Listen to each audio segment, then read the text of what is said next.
En el siguiente video vamos a repasar los resultados que encontró el National Lung Screening Trial, que fue el ensayo clínico que demostró que la tomografía de baja dosis realizada a pacientes con alto riesgo de padecer cáncer de pulmón disminuía la mortalidad por esta enfermedad.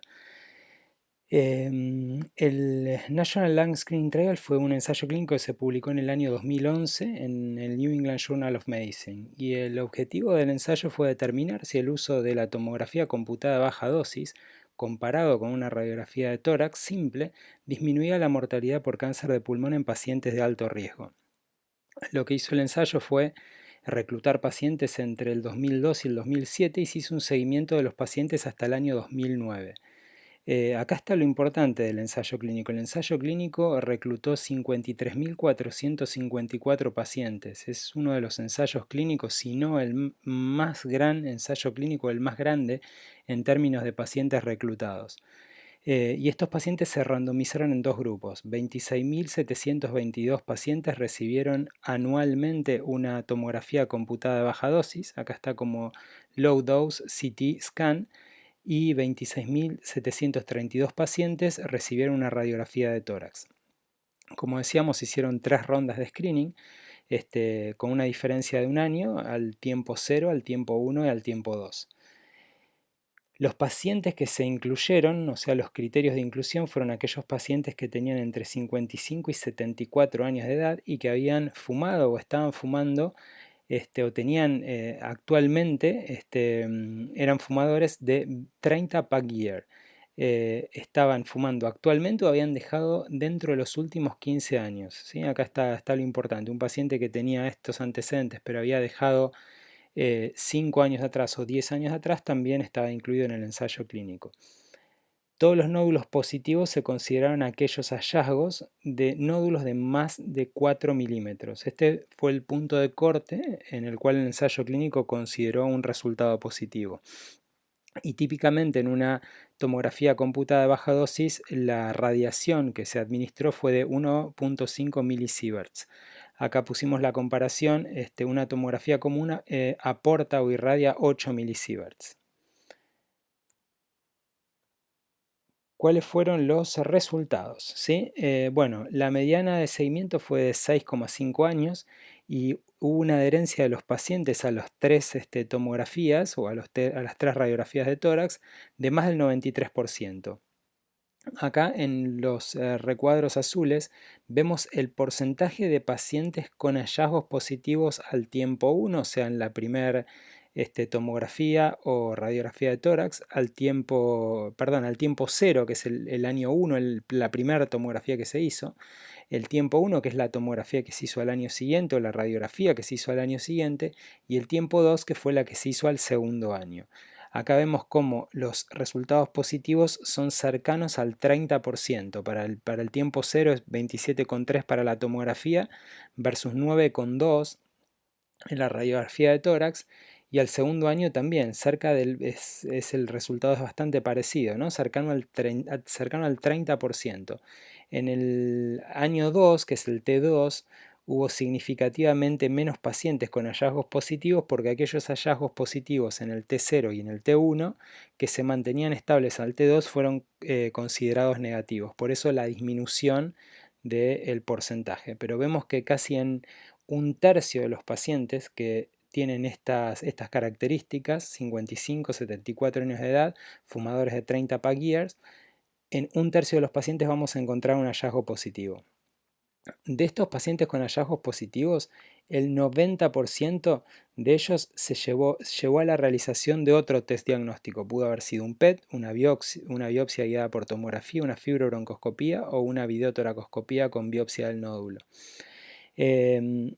Y acá otro punto muy importante, que esto tal vez es una de las cosas que más tengamos que tener en cuenta, que es que más del 90%, tanto en las tomografías computadas como en las radiografías de tórax, resultaron en falsos positivos, ¿sí? Un tema realmente a tener en cuenta al momento de aconsejar a un paciente. El diagnóstico de cáncer ocurrió en 1.060 pacientes que hicieron tomografía de baja dosis versus 941 pacientes que hicieron radiografía de tórax, y la mayor parte de estos pacientes fueron pacientes con cánceres de pulmón en estadio 1 y 2, es decir, los tumores más curables de todos los tumores de pulmón. El ensayo clínico también nos habla de las complicaciones que hubo de hacer el screening. En los pacientes que no tuvieron cáncer y que se hicieron tomografía computada de baja dosis, hubo complicaciones en el 0,06%, y en aquellos pacientes que tenían cáncer, estas complicaciones fueron en el 11%.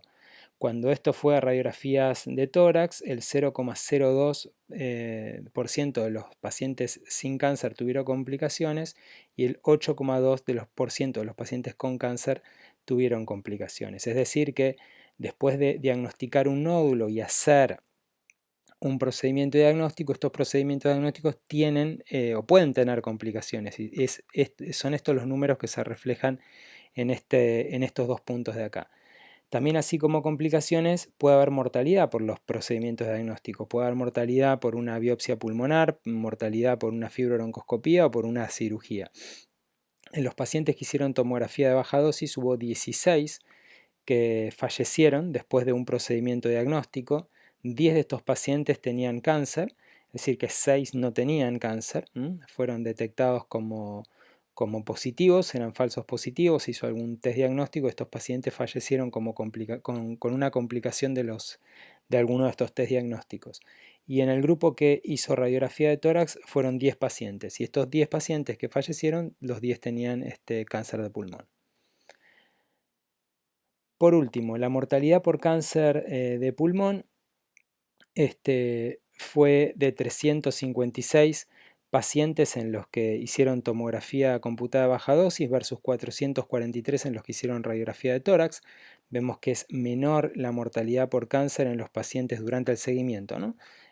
La mortalidad es menor en los pacientes que hicieron tomografía de baja dosis, y el ensayo clínico muestra una reducción de la mortalidad del 20% con unos intervalos de confianza que van del 6,8 al 26%.